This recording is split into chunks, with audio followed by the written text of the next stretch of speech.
La question est déjà spéciale parce qu'on a l'impression que les chiens parlent. Bon, évidemment, les chiens ne parlent pas, mais il n'en reste pas moins qu'ils s'expriment. Un animal, donc ça ne parle pas, comme disait Descartes, donc ça ne pense pas et ça ne souffre pas. Évidemment, ça pense et ça souffre, mais ça a un autre langage que nous. D'ailleurs, le mot langage est déjà utilisé uniquement pour l'homme, alors que pour les animaux, on parle plutôt de communication. On fait deux poids, deux mesures. En réalité, évidemment, nous, on est très doués dans le domaine du verbal, mais on est assez nuls dans le reste. Alors qu'un loup ou un chien, ça a des tas de canaux, des tas de possibilités, ça a plusieurs canaux de communication et ça les croise. Donc ça peut être à la fois verbal, c'est-à-dire acoustique, ça peut être des postures, des gestes, et donc c'est visuel. Et puis ça peut être aussi olfactif. Et là, nous, on est complètement nuls dans ce domaine. Les chiens ou les loups n'ont pas les capacités verbales qu'on a. On a un système qui est remarquable avec deux articulations de niveau, les mots, les phrases, tout ça, bon, c'est extraordinaire. Et on est très fort dans un système de communication, un canal de communication. Mais par contre, eux, ils en ont plusieurs et ils les croisent.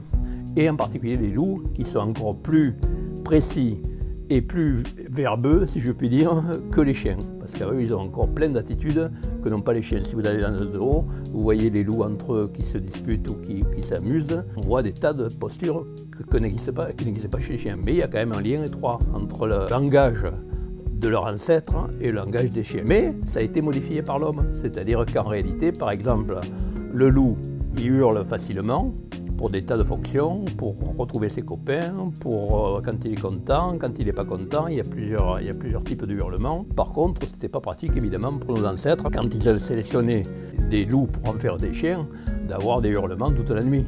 Donc ils ont sélectionné des individus qui hurlaient peu et qui aboyaient beaucoup. L'aboiement, ça existe chez le loup, mais c'est très rare. C'est uniquement pour avertir au nez, alors que le hurlement, c'est très facilement utilisé. Donc on a renversé le pourcentage, alors que chez le loup, il y avait beaucoup de hurlements et très peu d'aboiements, et bien chez le chien, on a fait l'inverse. Normalement, il n'y en a pas, sauf, comme par hasard, chez les chiens primitifs, qui sont très proches du loup. On a plusieurs types de langage chez le chien, chez le loup surtout, alors que nous on est spécialistes, on a le verbe uniquement, et là par contre on est les champions. Mais il ne faut pas croire pour ça qu'ils n'ont pas de capacité dans les gestes, dans les postures. Tout ça signifie quelque chose de particulier, et eux le savent d'une manière innée, ils n'ont pas besoin d'apprendre.